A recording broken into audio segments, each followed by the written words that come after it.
இன்றைக்கும் தேவனுடைய வார்த்தையினுடைய தலைப்பாக வேதாகமத்தில் உள்ள அநேக ஆவிகளின் விவரங்களை குறித்து பார்க்க போகிறோம். அநேக ஆவிகள், என்னென்ன ஆவிகள்லாம் இருக்குன்றது நம்ம தியானிக்கலாம். ஆமென். என்னென்ன ஆவிகள்லாம் உலகத்தில் கிரியை செய்கிறது என்பதை வேதாகமத்திலிருந்து நாம் பார்க்கலாம். ஆமென். அல்லேலூயா.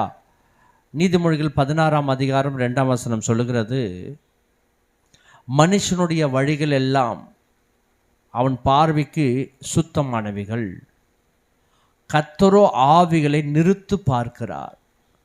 ஒவ்வொரு மனுஷனுக்குள்ள இருக்கிற மனுஷ ஆவி என்பது எல்லாருக்கும் பொதுவானது. மனுஷனுடைய ஜீவன், மனுஷனுடைய ஆவி. ஆனால் இந்த ஆவிக்குள்ள என்னென்ன ஆவிகளை என்னென்ன ஆவிகள் இருக்கிறது என்பதை கர்த்தர் தான் என்ன பண்றார்? நிறுத்து பார்க்கிறார். உள்ளந்தரியங்களை அவர் தான் பார்க்க முடியும். அந்த ஆவிகளை நிறுத்து பார்க்கிற கிருபை நமக்கு தருவாரானா? நிச்சயம் தருவார். அதுதான் ஆவிகளின் பகுத்தறிவு. என்னென்ன ஆவிகள் கிரியை செய்கிறது, என்னென்ன ஆவிகள் நம்மளை மேற்கொள்ள வேண்டும், நம்ம மேற்கொள்ளுகிற ஆவிகள்லாம் என்னென்ன ஆவிகளை நீங்கள் மேற்கொள்கிறீங்களா அப்படின்னு இன்னைக்கு தேவ செய்தியில் ஒவ்வொரு ஆவிகளை குறித்து நாம் பார்க்கலாம்.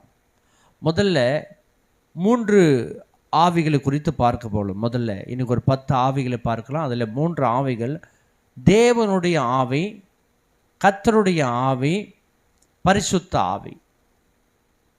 இந்த 3 ஆவிகள் தான் பிதா, குமாரன், பரிசுத்த ஆவியானவர். இந்த 10 ஆவிகளை சொல்லட்டுமா? முதல்ல 3 ஆவி தேவனுடைய ஆவி, கர்த்தருடைய ஆவி, ஆமென், பரிசுத்த ஆவி.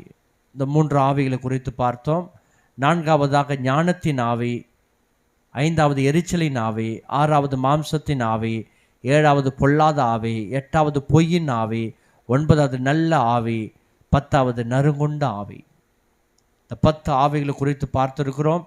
மீண்டுமாக நீங்கள் தெய்வ செய்தியை மறுபடியும் மற்றவர்களுக்கு ஷேர் பண்ணுங்கள். நீங்களும் அதை மறுபடியும் கேளுங்க.